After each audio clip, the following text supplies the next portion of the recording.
eh, makanan kita, menu kita ada di dalam Yunus pasal 3. Dalam perjanjian lama, Yunus pasal 3.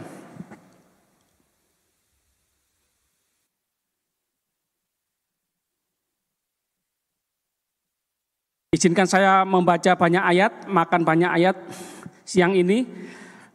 Haleluya, gemar membaca. Pertobatan Niniwe, ayat 1, pasal 3 ayat 1, datanglah firman Tuhan kepada Yunus untuk kedua kalinya. Demikian. Jadi rajanya, penciptanya Yunus yang berbicara. Raja segala raja yang berbicara. Perhatikan baik-baik. Kita terus diajak untuk terus menghormati firman Tuhan hari-hari ini. Terus banyak membaca firman Tuhan hari-hari ini ya. Firman Tuhan yang menolong kita untuk tahu pasti apa yang harus kita pikirkan, apa yang harus kita lakukan ke depan. Ya. Kuasa firman Tuhan kiranya kita alami hari-hari ini. Amin. Bangunlah, pergilah ke Niniwe, kota yang besar itu. Wow, kota yang besar, kota yang terbesar. Dunia kuno waktu itu, kota terbesar selain Babilonia itu Niniwe. Ibu kotanya bangsa Asyur. Bangsa yang terkenal kekejamannya, kesadisannya, jahatnya luar biasa, ya. Mohon didampingi orang tua. Orang tua mohon mendampingi anak-anaknya, ya. Saya mau katakan 3 hal kejahatan masyarakat Niniwe, bangsa Asyur, ya. Kalau memotong musuh, membunuh musuh, nggak langsung dor, ya, nggak langsung zep. Nah, tapi kedua tangan dipotong, kedua kaki dipotong, mata dicungkil, dibiarkan mati begitu. Kulit kepala sampai kaki dikuliti. Lebih jahat dari binatang ya. Wanita hamil perutnya dibelah, bayinya diambil, dibuang, dilempar di batu. Lebih jahat dari binatang ya. Itu kenajisan, kekejaman, kesadisan bangsa Asyur, masyarakat Niniwe. Bagaimana kita tahu perjuangannya, pergumulannya, kekalutannya, kebingungannya, ketidakterimaannya, kemarahan Nabi Yunus menerima perintah panggilan Tuhan. Menyerukan pertobatan untuk bangsa Niniwe yang kejam itu. Kita tahu di 2 Raja 15, bangsa Asyur pernah mengalahkan masyarakatnya di mana Nabi Yunus pernah berada, yaitu di Galilea. Bangsa Asyur pernah mengalahkan Galilea.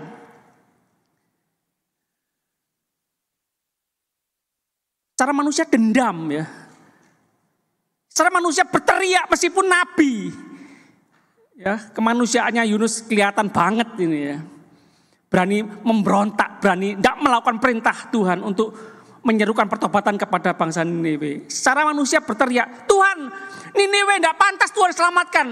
Niniwe tidak pantas Tuhan kasihi. Niniwe tidak pantas Tuhan ampuni.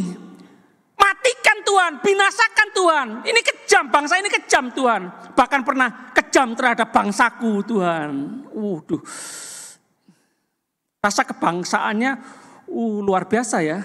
Tapi tidak mengampuni, tidak mengucapkan doa berkat, itu bahaya loh. Tidak melakukan perintah Tuhan itu jahat loh. Niniwe jahat, kejam, sadis betul. Tapi dipikir-pikir mereka bukan umat Tuhan. Mereka bangsa lain selain bangsa Israel. Mereka tidak ada hukum Taurat. Memang sudah terbiasa dengan dunia kejahatan, dunia kekejaman, dunia kenajisan. Dari lahir sudah lihat kenajisan, kesadisan. Sudah dari lahir melihat kekejaman. Sudah terbiasa sepertinya. Bahkan mungkin tidak merasa bersalah melakukan kekejaman seperti itu. Tapi Nabi Yunus bangsa Israel sudah ada hukum Taurat. Tahu membedakan mana tangan kanan, mana tangan kiri. Bisa membedakan yang baik dan yang jahat. Tidak taat perintah Tuhan itu juga jahat.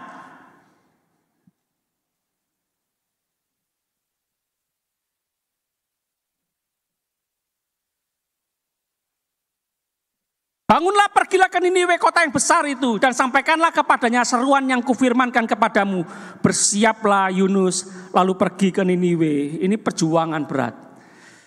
Yunus sudah mengalami yang namanya melewati yang namanya badai besar, angin ribut karena lari dari panggilan Tuhan.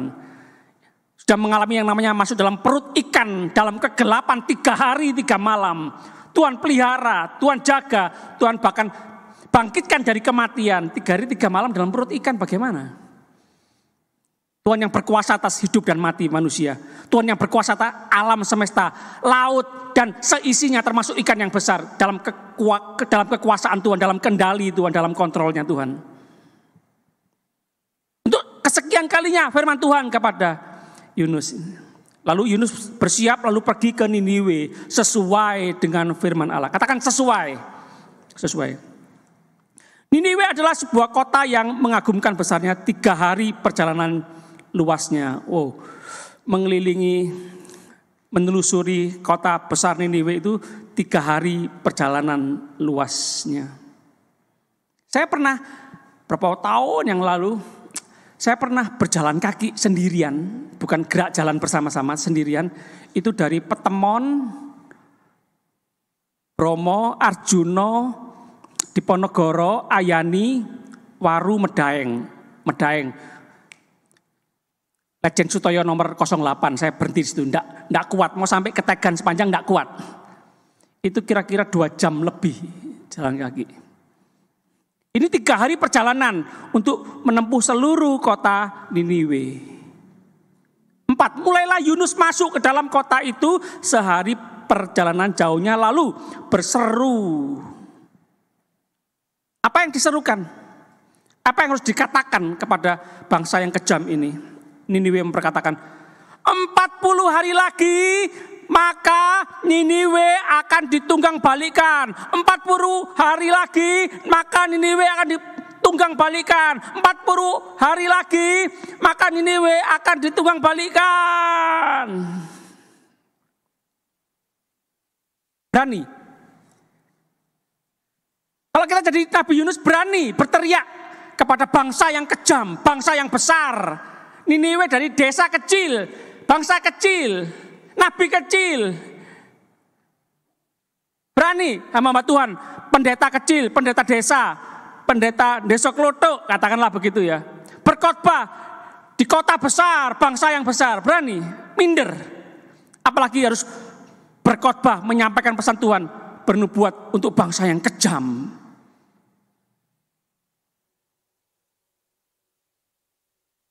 Wajar ya, secara daging Nabi Yunus menolak panggilan Tuhan. Ya takutlah dipenggal tangan kaki, dikuliti. Saudara mengalami ketakutan apa? Takut Nabi Yunus menghadapi orang-orang yang kejam, yang sadis? Mau berdoa, doa berkat untuk musuh yang kejam seperti ini mau? Kok musuh kejam, sadis, teman yang menjengkelkan, beda pendapat, gesekan, clash. Kok teman, suami istri mau saling mengampuni, mendoakan, saling mengasihi. Anak orang tua mau mengampuni, mengasihi, saling mendoakan, atau mengutuk. Ini pergumulan perjuangan masalah Nabi Yunus menghadapi bangsa besar, bangsa yang kejam.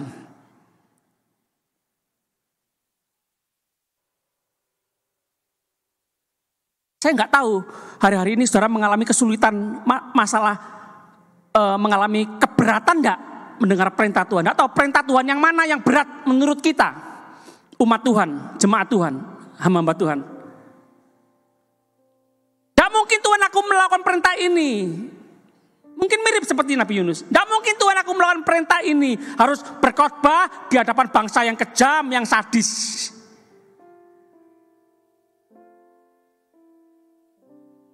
Terpujilah Tuhan.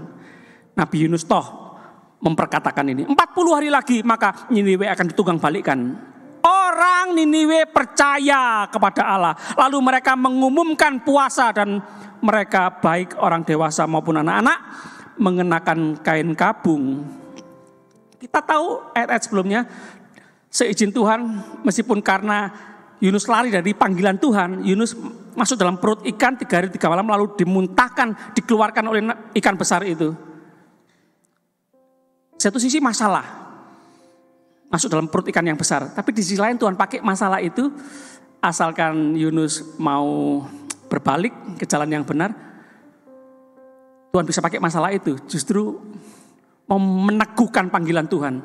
Ternyata Niniwe itu menyembah dewa besar yang berbentuk separuh ikan, separuh manusia. Jadi karena Yunus keluar dari ikan besar ini, mereka mau mendengarkan suara Yunus karena wow, ini hebat ini, bisa keluar dari ikan besar. Ini pasti dari dewa, dari dewaku ini, dari dewa kita ini. Ini pasti dewa ini gitu. Kira-kira seperti itu. Wow. Saudara sedang ada dalam keterpurukan apa di mana. Sampai saudara berpikir, Tuhan sudah ada harapan ini. Wis mati aku. Percaya saudaraku ya. Tuhan bisa pakai di mana, masalah apa itu, Tuhan bisa pakai itu semua untuk justru membangkitkan kita. Membuat kita berhasil kembali ke panggilan Tuhan dalam kehidupan kita masing-masing. Saya tidak tahu persis panggilan Tuhan apa dalam kehidupan kita sehari-hari. Pasti Tuhan punya panggilan khusus untuk kita semua. Setelah sampai kabar itu kepada Raja kota Niniwe, turunlah ia dari singgasananya, ditanggalkannya jubahnya, diselubungkannya kain kabung, lalu duduklah ia di abu. Lalu atas perintah raja, wah dari raja sampai seluruh masyarakat mau mendengarkan Nabi Yunus. Luar biasa. Kota yang besar, orang hebat, orang-orang kaya raya. Toh akhirnya takut yang namanya ditunggang balikkan oleh Tuhan. Orang kejam, toh akhirnya takut dengan Tuhan yang akan menunggang balikkan kotanya. Lalu atas perintah raja dan para pembesarnya, orang memaklumkan dan mengatakan di Niniwe demikian. Manusia dan ternak, lembu sapi dan kambing domba tidak boleh makan apa-apa, tidak boleh makan rumput dan tidak boleh minum air. Haruslah semuanya manusia dan ternak berselubung kain kabung dan berseru dengan keras kepada Allah. Serta haruslah masing-masing berbalik dari tingkah lakunya yang jahat dan dari kekerasan yang dilakukannya. Bukankah kita tinggal di dalam dunia di akhir zaman ini yang sebagian masyarakat berpikir bahwa jahat, dosa, biasa, itu masalah, itu manusia biasa. Manusia, maklum. Enggak ya, kita tahu dosa adalah dosa. Dosa adalah masalah besar. Dosa membuat sebuah kota besar akan ditunggang balikkan. Dosa adalah dosa. Dosa membuat Yesus Kristus mati di atas kayu salib. Kalau dosa bukan masalah besar, kalau dosa bukan masalah terbesar, tidak perlu Yesus Kristus mati di atas kayu salib. Siapa tahu mungkin Allah akan berbalik dan menyesal serta berpaling dari murkanya yang bernyala-nyala itu sehingga kita tidak binasa. Ketika Allah melihat perbuatan mereka itu, yakni bagaimana mereka berbalik dari tingkah lakunya yang jahat, maka menyesallah Allah karena malapetaka yang telah dirancangkannya terhadap mereka, dan ia pun tidak jadi melakukannya. Puji Tuhan. Begitu? Tuhan tidak jadi menghukum, Tuhan tidak jadi menunggang balikkan. Tuhan mengasihi bangsa yang kejam ini, yang sadis ini. Puji Tuhan. Kita sebagai hamba Tuhan, sebagai Nabi Yunus, begitu? Pasal 4 ayat 1, perhatikan. Tetapi hal itu sangat apa? Sangat mengesalkan hati Yunus, lalu marahlah. Ya. Kesel, marah sama Tuhan. Loh Tuhan. Berarti ketika Nabi Yunus berseru, 40 hari lagi Tuhan akan menunggang balikan kota ini. 40 hari lagi, ayo bertobat. Mungkin sekedar ngomong berarti ya, mungkin Yunus ya. Dan berpikir, alas paling enggak mungkin bertobat, enggak mungkin. Wis asal khotbah. Sambil lalu, oh ternyata Niniwe bertobat. Loh ternyata Tuhan mengampuni. Tuhan tidak jadi menghukum, Tuhan tidak jadi menunggang balikan. Yunus marah. Gak rela aku Tuhan. Tuhan jahat. Tuhan gak adil. Seharusnya Niniwe tunggang balikan. Seharusnya Niniwe binasakan. Seharusnya Niniwe hukum Tuhan. Seorang nabi bisa dendam. Seorang nabi bisa sulit mengampuni. Pernah dengar hamba Tuhan, pendeta, jemaat Tuhan yang berkata, sampai mati aku ndak kira ngampuni DE. Sampai mati aku ndak mungkin, ndak akan mengampuni dia. Suami, mertua, menantu, teman, sahabat yang mengkhianati, yang mengingkari janji, yang merugikan, yang membuat kita bangkrut. Mengutuk atau memberkati? Mengasihi, mengampuni atau berdoa Tuhan hukum orang itu? Kurang ajar.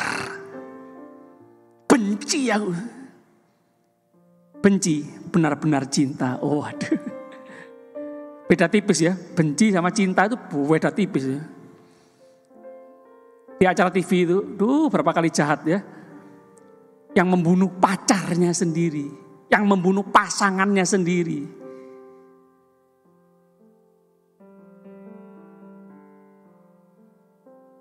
Kiranya melalui firman Tuhan ini, kebencian Tuhan ganti jadi cinta ya. Mengasihi, mengampuni. Bangsa Indonesia, bagaimana kita? Masih dendam, masih benci sama para penjajah yang membuat bangsa Indonesia menderita? Atau mengampuni? Kita bangkit dari keterpurukan kita.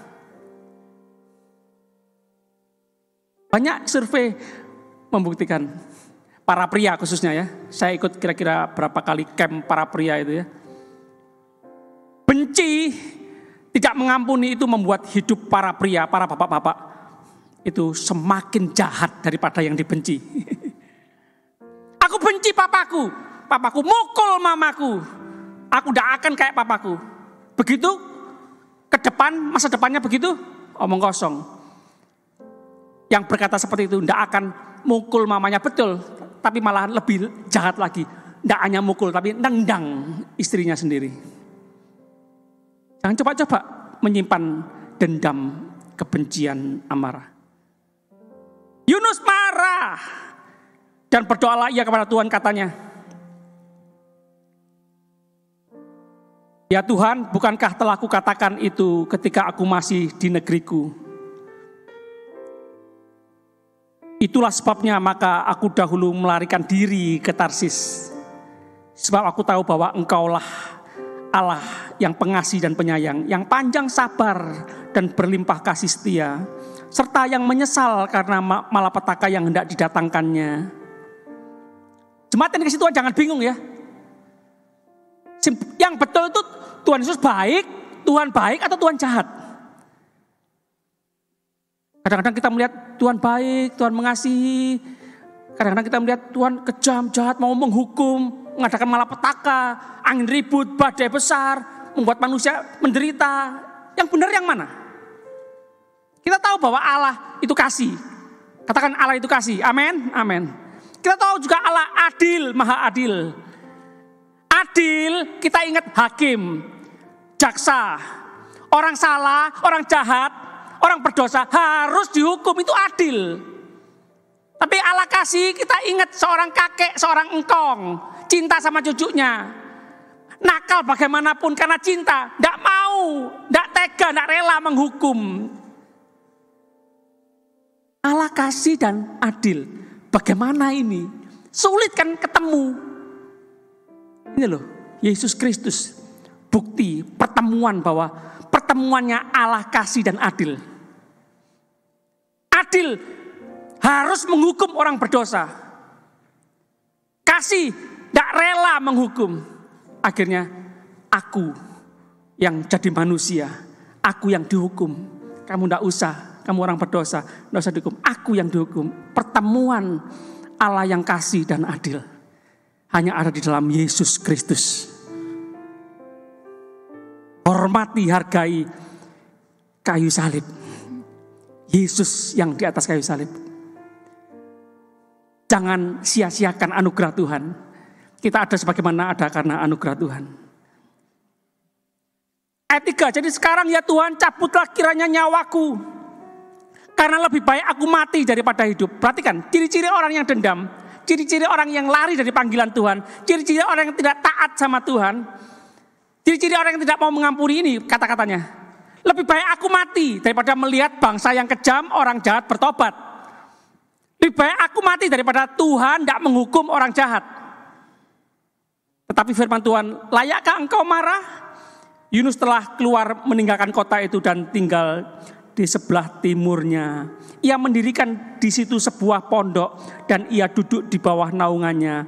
Menantikan apa yang akan terjadi atas kota itu. Kita tahu kan yang diserukan oleh Nabi Yunus, 40 hari lagi kota ini akan ditunggang balikan. Tapi cukup 3 hari Yunus berteriak-teriak seperti itu, bukan mengelilingi seluruh Niniwe. Kan ada sisa 37 hari. Yunus keluar kota, keluar dari Niniwe, menunggu dari jauh. Bapak kono selamat gak selamat? Bapak kono ditunggang balikan, dihancurkan, dibinasakan atau enggak? Bapak biarkan. Bahkan berharap-harap lebih baik dibinasakan, ditunggang balikan Niniwe. Lihat dari jauh. Bukan tetap di Niniwe. Ya mungkin kalau tetap di Niniwe ikut ditunggang balikan nanti. Nabi pendeta hamba Tuhan yang enggak niat khotbah, enggak berharap yang mendengar khotbah bertobat. Sebenarnya pendeta kan seneng lihat jemaat orang yang mendengar bertobat ya. Lalu atas penentuan Tuhan Allah tumbuhlah sebatang pohon jarak melampaui kepala Yunus dan untuk menaunginya agar ia terhibur daripada kekesalan hatinya. Yunus sangat bersukacita karena pohon jarak itu. Wow, Tuhan baik ya, Tuhan menghibur. Tetapi keesokan harinya ketika fajar menyingsing, atas penentuan Tuhan Allah datanglah seekor ulat. Kita memperhatikan di Yunus ini ya, kitab Yunus ini ya. Ombak air laut nurut sama Tuhan. Ikan besar nurut sama Tuhan. Tumbuh-tumbuhan, pohon-pohonan nurut sama Tuhan. Binatang kecil, ulat nurut sama Tuhan. Datanglah seekor ulat yang menggerek pohon jarak. Memakani pelan-pelan pohon jarak. Menggerogoti pohon jarak sehingga layu. Ada yang mengatakan, sebuah tulisan menjelaskan bahwa pohon jarak ini cukup membahayakan ulat. Dengan ulat memakan itu ulat bisa mati. Karena ada racunnya di pohon jarak ini. Wow, ulat rela mati demi melakukan perintah Tuhan yang menciptakannya. Hidup ini bukan soal keberhasilan. Hidup ini bukan soal hidup atau mati, kaya atau miskin, tidak. Keberhasilan, kesuksesan hidup ini menurut saya adalah bagaimana kita memenuhi panggilan Tuhan, memenuhi rencana Tuhan, mentaati perintah Tuhan. Kita duta kerajaan Allah. Kita diutus dari kerajaan Allah untuk melakukan perintah Tuhan. Raja segala raja di muka bumi ini. Saudara duta kerajaan Allah. Saudara utusan kerajaan surgawi. Katakan amin. Segera sesudah matahari terbit, maka atas penentuan Allah bertiuplah angin timur yang panas terik. Angin panas nurut. Sehingga sinar matahari menyakiti kepala Yunus, lalu rebahlah ia lesu dan berharap supaya mati. Katanya, lebih baiklah aku mati daripada hidup. Tetapi berfirmanlah Allah kepada Yunus, layakkah engkau marah karena pohon jara itu? Jawabnya, selayaknya lah aku marah sampai mati. 10. Lalu Allah berfirman, engkau sayang kepada pohon jara itu, yang untuknya sedikit pun engkau tidak berjerih payah, dan yang tidak engkau tumbuhkan, yang tumbuh dalam satu malam dan binasa dalam satu malam pula. 11. Bagaimana tidak aku akan sayang kepada Niniwe, kota yang besar itu, yang berpenduduk lebih dari 120.000 orang. Lebih dari 120.000 orang. Tahu berapa banyak 120.000 orang? Kalau gereja ini penuh mungkin 250, 300, 100, 200, 1000, 2000, 3000, 10.000, 20.000, 30.000, terus sampai 120.000 orang. Stadion Gelora Bung Karno memuat berapa orang? Yang penggemar sepak bola? Kira-kira? 1.000? 10.000? 80.000? Ini 120.000. Lebih dari 120.000 orang. Bukan penonton sepak bola. Bukan jemaat yang luar biasa cinta Tuhan. Tapi orang-orang yang kejam, yang sadis. 120.000 orang. Yang semuanya tak tahu membedakan tangan kanan dari tangan kiri dengan ternaknya yang banyak. Wow. Nabi kecil dari desa kecil yang diremehkan, yang disepelekan, yang pernah takut, yang pernah lari dari panggilan Tuhan. Tuhan bisa pakai membuat 120.000 orang penjahat, orang yang sadis, orang yang kejam bertobat, berbalik dari jalan yang jahat.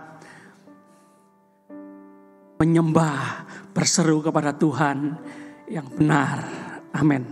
Yuk kita sama-sama bangkit berdiri.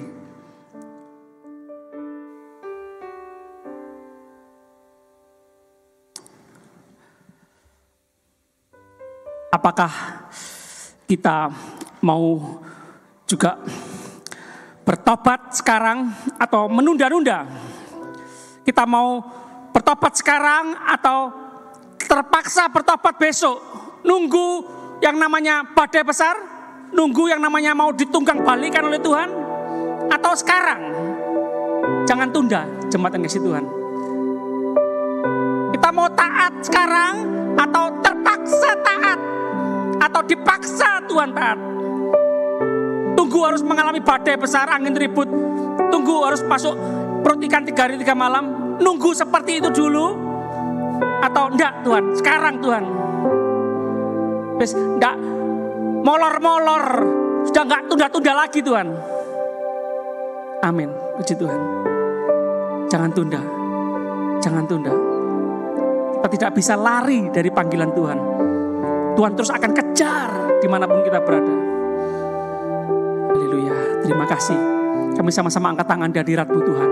Kami aminkan firman-Mu. Kami akan terus izinkan firman-Mu menguasai pikiran hati kami. Dan kami terus perkatakan firman-Mu. Dan kami biarkan firman-Mu hidup dalam kehidupan kami sehari-hari.